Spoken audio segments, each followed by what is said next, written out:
Eye opener. If endorsements matter in elections, then one needs to consider the weight of such things. In the case of elections, it is the voter who must consider the implications of an endorsement as well as the record, integrity, and morality of the person or entity offering or denying said endorsement. For brevity, let's narrow it down to presidential endorsements from those individuals, groups, or entities that have crossed over. In other words, those that have historically backed a Republican presidential candidate but now endorse a Democratic presidential candidate.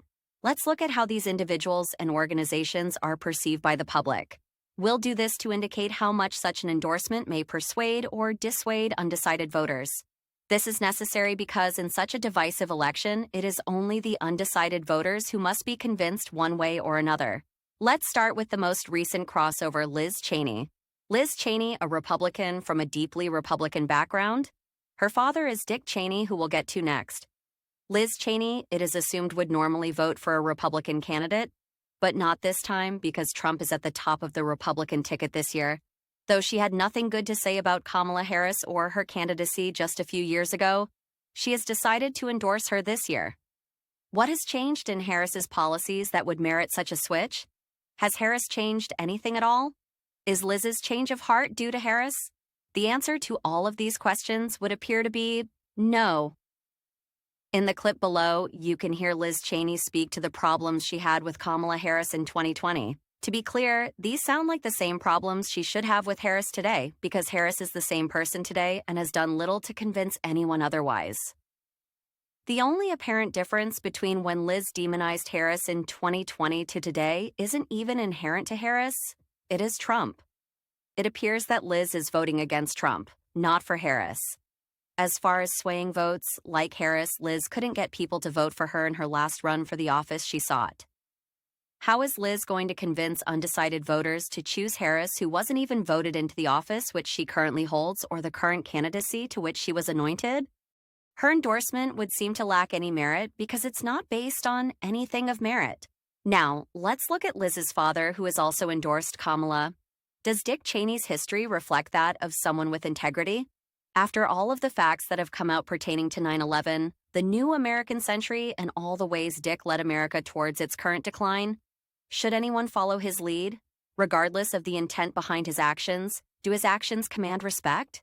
Should undecided voters choose to follow a man who enticed America into two of its longest wars, neither of which brought the United States any benefit, unless you count the minority of Americans who benefited from all of the death and destruction inflicted by the U.S. in Afghanistan and Iraq?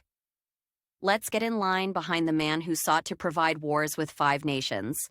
Other than those named already, I mentioned these 2 Harris endorsements by individuals because they are probably the most public of endorsements from staunch Republicans for a Democratic nominee. As for endorsements that should have and have historically gone to the Democratic presidential candidate, there Harris has done the Democratic Party no favor. To be honest, the Democratic Party has done no favor to Harris or itself in regards to garnering the support from entities that normally swing left. Entities like unions.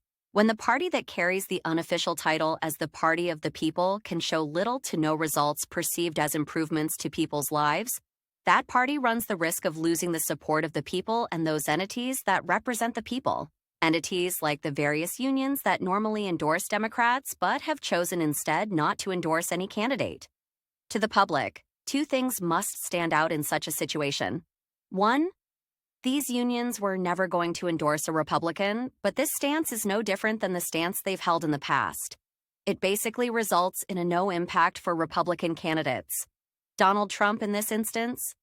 For Harris, however, it means that the unions, whose support was always taken for granted, aren't even willing to vote blue no matter who. As I've always said, voting blue no matter who only leaves one blue. This is to say that these unions can no longer even determine which is the lesser of 2 evils. It means that on balance, the unions weigh the evil they always saw in the Republican Party is now equivalent to the evil they see in the Democratic Party. Now, there are unions that have endorsed Kamala Harris. One is related to a union affiliated with an IRS union. A link to this story is provided below. This makes sense because Biden committed to adding more IRS agents to the federal budget. So, the question about Harris's endorsements or lack thereof must be addressed. What do they imply about Harris? Are they from sources that represent the best that America has to offer? Do they warrant praise? Do they represent the people of this nation? Oprah, Taylor Swift, Hollywood in general stands behind Harris, but how many of those who endorse Harris live in your neighborhood? The same question should be asked about those who would historically not have endorsed a Republican presidential candidate. So let's look at a couple. The latest popular figure would be Tulsi Gabbard. While Tulsi has expressed disagreement with Trump in the past, she gave a rational response for her crossing over to Trump. Tulsi didn't just decide to vote for Trump because she was against Harris. She laid out why she is now for Donald Trump, as did Robert F. Kennedy Jr. Not only are both endorsing Trump, but both are actively seeking to shape the Trump policies that will impact the lives of everyday Americans.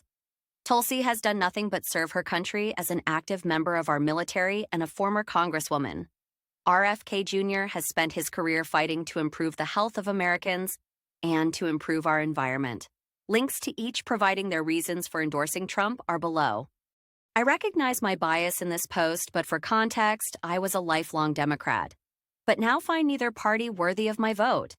For me, there is, however, one issue that edges Democrats out as the lesser of two evils, by a large margin, and that is war. Trump is the only president in modern American history who did not add to America's list of useless and harmful wars. But let's hear why Tulsi and RFK Jr. decided to back Trump. Links to both are below. In 2018, Chris Osman wrote a book highlighting the problems humanity would face if more power, wealth, and control were funneled to a small cohort of individuals, groups, or organizations. In that book, Mr. Osman provided solutions from himself and others to the inevitable problems we would all face.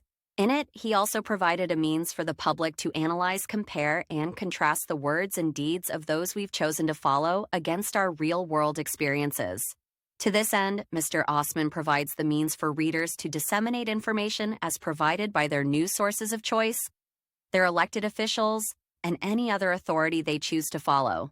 The book, titled Solutions: Enough Complaining, Let's Fix America, offers a means to hold leaders up to not just a higher standard than is currently accepted, but one that will improve lives. America's future is no laughing matter. Click the link below and get your copy today.